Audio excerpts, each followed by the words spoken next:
She looked me straight in the eye and said, "You don't belong here." This after I paid for their entire wedding. You know that gut-wrenching feeling when you've poured your heart and soul, and every last penny, into making someone else's dream come true? Imagine paying for your brother's entire wedding, the fairy tale venue, the gourmet catering, the designer flowers, every single lavish detail. You didn't ask for praise, just a quiet seat to watch your only sibling marry the woman he swore he loved. And then on the eve of their biggest day, his bride looks you dead in the eye and snarls, "You don't belong here." That was the moment my entire world cracked open. That was the moment I realized their dream wedding was about to become my ultimate act of quiet, chilling vengeance. And trust me, when the guests show up to an empty venue, that's not even the best part of this story. Stay with me because this is about how a lifetime of being overlooked finally boiled over. My name is Claire Preston. I'm 38, single, and I run a small but successful accounting firm in Portland. On paper, yeah, I've got my life together. A decent income, a quiet home, no major scandals. But if you ask my family, I've always been the responsible one, not the favorite. And let me tell you, there's a world of difference between those two. Growing up, my younger brother Daniel was the son our family revolved around. The baby, the golden boy. Was he smart? Not particularly.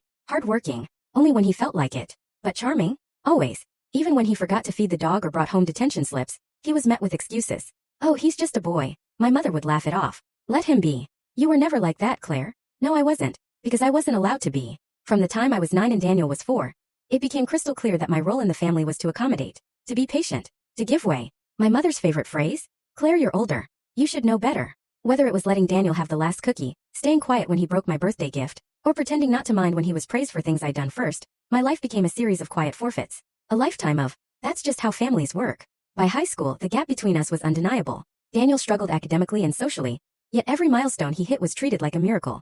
Me? I graduated with honors, got into a top university on a scholarship, and my parents barely made it to the ceremony. My father had to work, my mother had a cold, and Daniel had baseball practice. I remember sitting there in my cap and gown, watching other families swarm their kids with flowers and hugs, while I smiled politely and told myself it didn't matter. It did. It mattered a lot. But still I never said a word. That was my role after all. Quiet, self-sufficient Claire, the one who didn't need praise, didn't need help, and certainly didn't need to make a scene. So I buried the resentment. I told myself Daniel just needed more attention, that maybe if I kept showing up they'd see me too. After college I built my own life brick by brick. I didn't ask my parents for a dime. I worked 2 jobs, lived in a tiny apartment, and eventually opened my own firm. When Daniel dropped out of college to find himself, my parents didn't blink. When he crashed his car and needed a loan, they sent him $5,000 without hesitation. I didn't ask them why I never got that kind of help. I already knew the answer.